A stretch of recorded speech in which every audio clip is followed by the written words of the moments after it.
Assalamualaikum warahmatullahi wabarakatuh. Halo semuanya, saya April Rianti Tambunan dengan NIM 2414070026 dari kelas PGMIA. Di sini saya akan menjelaskan materi tentang 1. Geometri bangun ruang 1, 2. Geometri bangun ruang 2, 3. Kesejajaran dan kesebangunan, 4. Satuan pengukuran, 5. Waktu, jarak, dan kecepatan, 6. Penyajian data, dan yang 7. Ukuran pemusatan data. Langsung saja kita masuk ke soalnya ya. Soal yang pertama, diketahui panjang 80 cm, luas 50 cm, dan tinggi 60 cm. Langsung saja kita bahas. Maka masukkan saja 80 cm dikali 50 cm dikali 60 cm. Lalu kemudian kita ubah menjadi 8 cm dikali 5 cm dikali 6 cm. Hasilnya sama dengan 240 desimeter kubik.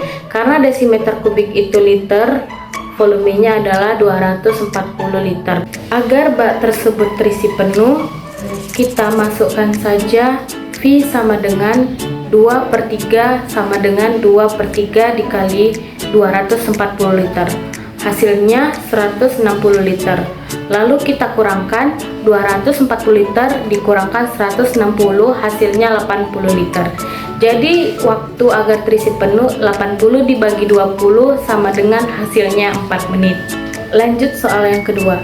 Diketahui volume jari-jarinya 7 cm dengan nilai Q-nya 22/7. Perhatikan penyelesaiannya. Jika di bagian soal ini tidak disebut Q-nya, maka untuk penilaian nilai Q-nya perhatikan jari-jari. Jika jari-jarinya kelipatan 7, maka nilai Q-nya digunakan 22/7. Namun kalau bukan kelipatan 7, maka nilai Q-nya adalah 3/14. Langsung saja kita masuk ke rumus. V sama dengan 4/3 dikali Q dikali R kuadrat sama dengan 4/3 dikali 22/7 dikali 7 kuadrat sama dengan 4/3 dikali 22/7 dikali 347. Kita kalikan di bagian atas. 4 kali 22 dikalikan dengan 343, hasilnya adalah 30.184/21. Kemudian 30.184/21 itu hasilnya adalah 1437,33 km kubik. Lanjut soal yang ketiga. Di sini kita mempunyai pertanyaan.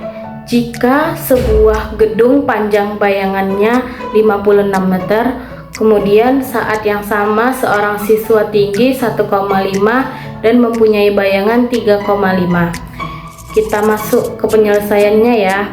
1,5 dibanding X akan sama dengan 3,5 dibanding 56. Lalu kita kalikan silang. 1,5 dikali 56 sama dengan 3,5 dikali X. 1,5 dikali 56 adalah 84 sama dengan 3,5X. Maka X 84 dibagi 3,5, maka X adalah 24 meter. Lanjut soal yang keempat. Diketahui 5 hektometer ditambah 3 dekameter ditambah 2 kilometer sama dengan titik-titik M. Yang ditanya meter. Penyelesaiannya, maka kita lihat di gambar tersebut, 5 hektometer turun 2 tangga, berarti 5 kali 100. Kemudian 3 dekameter turun 1 tangga, berarti 3 kali 10. Lanjut 2 km turun 3 tangga, berarti 2 kali 1000. Kemudian kita hitung keseluruhannya ya. 5 kali 100 sama dengan 500, tambah 3 kali 10 sama dengan 30, ditambah 2 kali 1000 sama dengan 2000. Lalu kita jumlahkan keseluruhannya. Keseluruhannya adalah 2530 meter. Lanjut kita bahas soal yang kelima. Untuk menjawab soal yang kelima ini, tentunya kita harus mengingat hubungan antara jarak, kecepatan, dan waktu pada gambar di atas. Diketahui jarak rumah Joko dan rumah Paman adalah 120 km. Jarak tersebut dapat ditempuh Joko dengan sepeda motor dengan kecepatan rata-rata 40 km per jam. Joko berangkat dari rumah pukul 8. Yang ditanya, maka ia sampai pukul berapa? Lanjut kita masuk ke penyelesaian. Rumusnya adalah jarak dibagi kecepatan. Jaraknya 120 km dibagi kecepatan 40 km per jam. Jadi 120 dibagi 40 hasilnya 3 jam. Lanjut, Joko berangkat dari pukul 8. Berarti pukul 8 ditambah 3 jam, jadi hasilnya pukul 11. Oke, langsung saja kita masuk ke soal yang keenam. Diketahui banyak pelajar kelurahan tersebut adalah 1080 orang. Ditanya, banyak pelajar yang berpendidikan MTS. Langkah awal adalah kita hitung dulu sudutnya. Misalnya sama dengan A. Kalau sudut-sudut kita jumlahkan dalam sebuah lingkaran itu sama dengan 360 derajat. Maka logikanya A sama dengan 360 derajat dikurangi, langsung kita jumlahkan dari gambar di samping. Misalnya 40 tambah 36 ditambah 32 ditambah 84 ditambah 56 ditambah 52. Ini kita jumlah hasilnya adalah 300 derajat. Lalu 360 derajat dikurangi 300 derajat sama dengan 60 derajat. Maka untuk mengetahui banyak pelajar yang berpendidikan MTS, jika diketahui jumlah keseluruhan pelajar di sini ada 1080. Berarti jumlah pelajar yang berpendidikan MTS 60 derajat dibagi keseluruhan 360 derajat.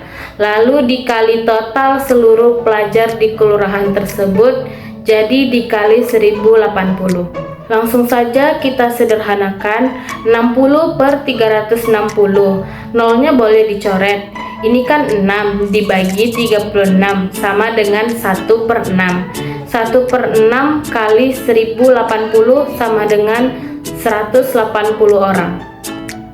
Sekarang kita bahas soal yang ketujuh. Sekarang kita masuk ke contoh soal mean. Perhatikan nilai ulangan Dina berikut ini.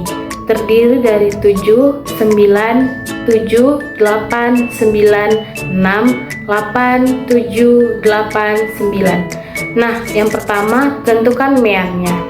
Jarak untuk menentukan meannya, jumlah data dibagi dengan banyak data. Jumlah data di sini maksudnya adalah keseluruhan data ini kita jumlahkan. Maka kita tambahkan saja 7 tambah 9 tambah 7 tambah 8 tambah 9 tambah 6 tambah 8 tambah 7 tambah 8 tambah 9. Kemudian di sini perbanyak jumlah data adalah 10 data. Sekarang kita jumlahkan keseluruhannya. Jumlah data ini jumlahnya adalah 78 per 10. Lalu disederhanakan lagi, 78 dibagi 10 hasilnya adalah 7,8. Lanjut soal median. Perhatikan nilai ulangan Dina berikut ini. 7, 9, 7, 8, 9, 8, 8, 7, 8, 6. Tentukanlah mediannya. Untuk menentukan median, yang pertama yang kita lakukan mengurutkan dari data yang terkecil hingga terbesar.